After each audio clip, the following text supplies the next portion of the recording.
Milk storage and pumping tips. You can store breast milk at room temperature for 4 hours, 86 degrees Fahrenheit, or 4 to 6 hours at 79 degrees Fahrenheit, or 60 degrees Fahrenheit for 24 hours.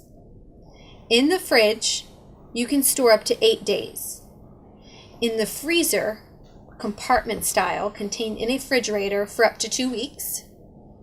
Self-contained freezer will be 3 to 4 months of storage. And in a deep freezer at 0 degrees Fahrenheit, you can store pumped milk for 6 to 12 months. To warm up your breast milk, you will want to run it under warm water. If warm water is not available, you can heat up water on the stove to warm and remove from stove. Then place the milk in the warm water.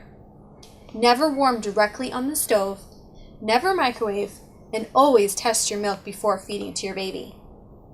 After thawing the milk, you can store it in the fridge for no more than 24 hours. Never refreeze thawed milk. Remember, what you pump does not always mean that is the amount you got nursing. Baby, if properly nursing, will get the most milk and be the most efficient. The ounces you pump is simply the amount you can pump.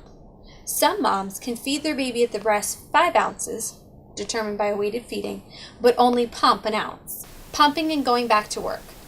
Please seek the advice of your lactation consultant or call or email our lactation support team to determine the best routine for your journey. Each journey is so individual to each mom and baby's relationship. In general, you will want to pump in between to increase supply with pumping. Pump in between feedings at the 1.5 to 2 hour mark if baby is feeding every 3 to 4 hours. Remember, the first couple days all your baby needs is the colostrum you make, and your baby's stomach is only the size of a quarter.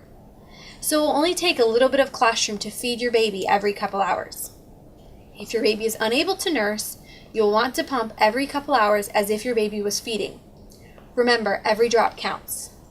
Once your milk comes in, you will begin to have an increase to go along with your baby's growth.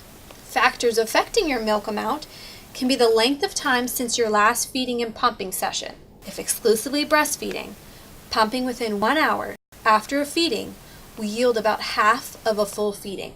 Time of the day can affect your milk supply.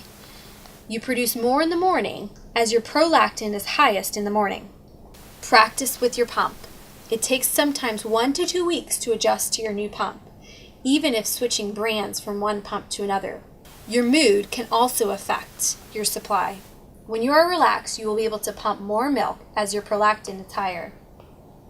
Your water and nutrition intake frequency can also affect your milk supply. If baby is older than 6 months old and you are working, you will want to pump every 3 to 4 hours while you are at work. Tips to getting more milk. Warm compress or massage of the breast to stimulate letdown. Dual pumping will also stimulate more milk. Dual phase pumping, relaxing and imagining your baby, leaning forward to allow milk to flow into the bottles. If single pumping, you want to be able to switch every 5 to 7 minutes. Dual pumping will provide the most milk supply when you're pumping both breasts at the same time. You should be pumping both breasts for 15 to 20 minutes at a time.